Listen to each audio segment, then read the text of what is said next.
नमस्कार दोस्तों, स्वागत है आपका अपने चैनल में। आज का वीडियो एक पर्सनल कहानी से शुरू करना चाहूंगी। दोस्तों 2020 की बात है। दुनिया भर में कोविड महामारी फैली हुई थी और अपने देश में भी लॉकडाउन अनाउंस हो गया था। हर कोई इस नए जीने के तरीके से अपने आप को परिचित कर रहा था। मैं एक मल्टीनेशनल कंपनी में काम करती हूँ और हमारी कंपनी ने वर्क फ्रॉम होम अनाउंस कर दिया था। जब मैं मजदूरों को पलायन करते हुए न्यूज़ पर देखती तो मन व्यथित हो जाता और अंदर ही अंदर मैं भगवान को थैंक यू बोलती कि मैं अपनी फैमिली के साथ घर पर सेफ हूँ, प्लस मेरे पास जॉब है। मैं शुरू से ही कर्मठ रही हूँ और आज भी यही मानती हूँ कि पुरुष हो या स्त्री, हर किसी को अपनी रोजी रोटी खुद कमाकर खानी चाहिए। खैर, कोविड में सब कुछ एकदम ठप पड़ गया था। कहीं आना जाना, मिलना जुलना कुछ नहीं। ऐसे दौर में समझ आया कि हमारी लाइफ और उसकी फाइनेंशियल स्टेबिलिटी सब कुछ टेम्पररी है। लाइफ का रिमोट कंट्रोल तो ऊपर वाले के हाथ में है, परंतु फाइनेंशियल स्टेबिलिटी पर तो हमें अपना खुद का रिमोट चलाने का वर्चस्व बनाना आना चाहिए। प्राइवेट नौकरी का वैसे भी कोई ठौर ठिकाना नहीं होता और यही सोच मुझे और भी दृढ़ करती खुद को फाइनेंशियली इंडिपेंडेंट करने के लिए। चूंकि अभी घर पर ही बैठना था और अचानक ही लाइफ में इतना टाइम मिल गया था, मुझे लगा कि यह टाइम एकदम सही है रिस्क लेने के लिए और अपनी पहली इन्वेस्टमेंट करने के लिए। शायद मैं इसे भगवान की आवाज़ और गाइडेंस ही कहूँगी कि ऐसा थॉट मेरे दिमाग में आया क्योंकि सेविंग्स मेरे पास कुछ खास नहीं थी और बैंक से लोन लेना मतलब पहाड़ सिर पर उठाना, और मैं इस पहाड़ को सिर पर उठाने के लिए तैयार बिल्कुल नहीं थी। एक और सल्यूशन की पॉसिबिलिटी थी और वो थी मैक्सिमम सेविंग्स। हर महीने मैक्सिमम सेविंग्स करना, सिर्फ जरूरत के सामान पर ही खर्चा करना।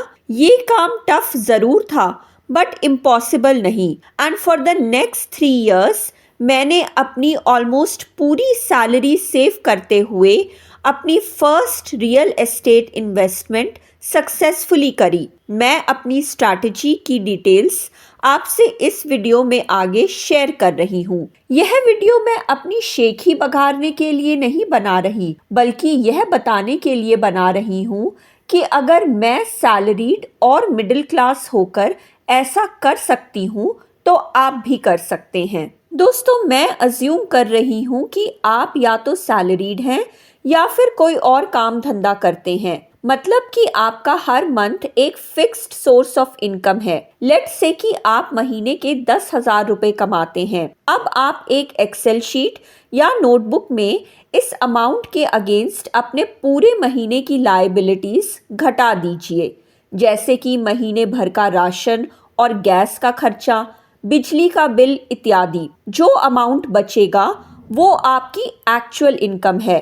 तो सीधे सीधे आप जितनी सेविंग्स करोगे, आपकी महीने भर की इनकम उतनी बढ़ेगी। आप अपनी आय अगर 10,000 से 20,000 करते हो, स्किल्स इंप्रूव करके, मेहनत करके वगैरह, और अपने खर्चे लिमिटेड रखते हो, तो भी आपकी बेस इनकम इंक्रीज होगी। मेरे केस में चूंकि मैं अपने परिवार के साथ रहती हूँ और मेरी कोई लायबिलिटीज नहीं थी, जैसे कि घर का किराया, बिजली का बिल इत्यादि, तो I saved 95% of my salary. तो मेरी सेविंग्स कोविड के दौरान इंक्रीज हुई because I made 100% of my effort to do so.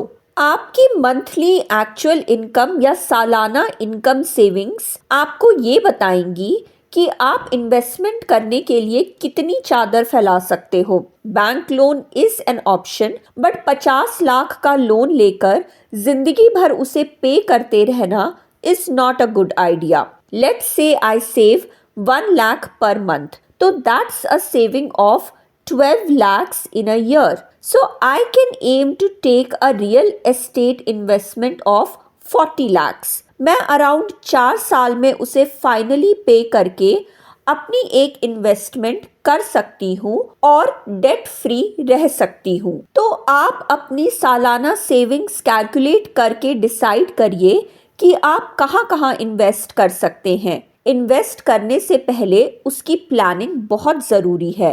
Real estate ही नहीं पर पीपीएफ, एलआईसी, एसआईपी ऐसे बहुत सारे ऑप्शंस हैं। आपको डिसाइड करना है कि आपको क्या सूट करता है।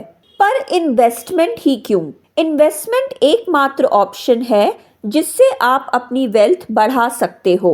सेव करके घर में या बैंक में पैसा रखने से वो सिर्फ पड़ा ही रह जाएगा, पर इन्वेस्ट करने से वो ही पैसा चौगुना हो सकता है।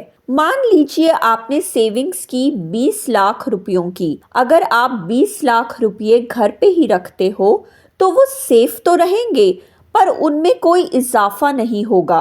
अगर आप यही 20 लाख रुपयों का एक प्लॉट खरीद लो तो 15 से 20 साल बाद शायद वही प्लॉट 5 गुना कीमत में बढ़ जाए। आप उसे अपने बुढ़ापे में यूज कर सकते हो या फिर आपकी नेक्स्ट जनरेशन उसका सही इस्तेमाल कर सकती है। ये है पावर ऑफ इन्वेस्टमेंट। दोस्तों, जैसा कि हमने समझा कि हम जितना सेव करेंगे हमारी एक्चुअल इनकम उतनी ही बढ़ेगी। तो फिर आपको अपने फाइनेंशियल गोल्स को मीट करने के लिए सारे के सारे खर्चे बंद करके सिर्फ ज़रूरतों पर ही खर्चा करना है।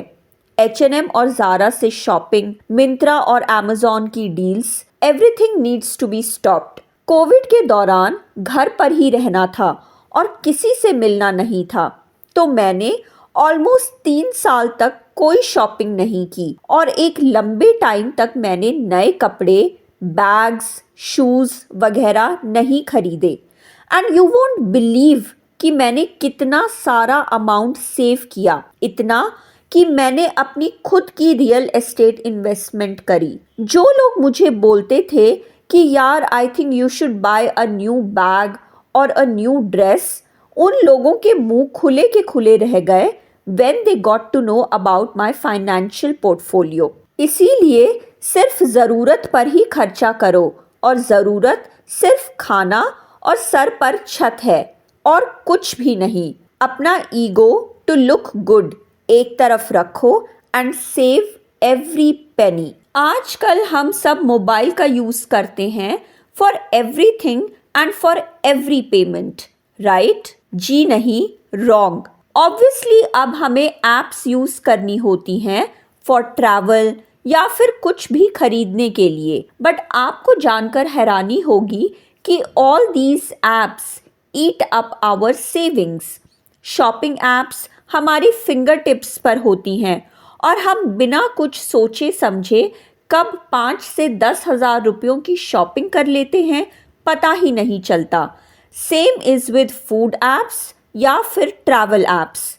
इंस्टेड मैं हमेशा कोशिश करती हूँ कि मैं कैश में ही ट्रांजैक्शन करूँ। ऐसा करने से पता रहता है कि आप कहाँ पर कितना पैसा खर्च कर रहे हो और इम्पल्सिव बाइंग से हम सब बच जाते हैं। आज मैं प्राइवेट नौकरी में रहते हुए भी रिलैक्स्ड हूँ। कल को अगर for some reason I don't have a job, तब भी मैं अपना और अपने परिवार का ध्यान रख सकती हूँ बिना किसी के सामने हाथ फैलाए, और शायद मैं अपनी नेक्स्ट रियल एस्टेट इन्वेस्टमेंट भी जल्द करूँ। धन्यवाद।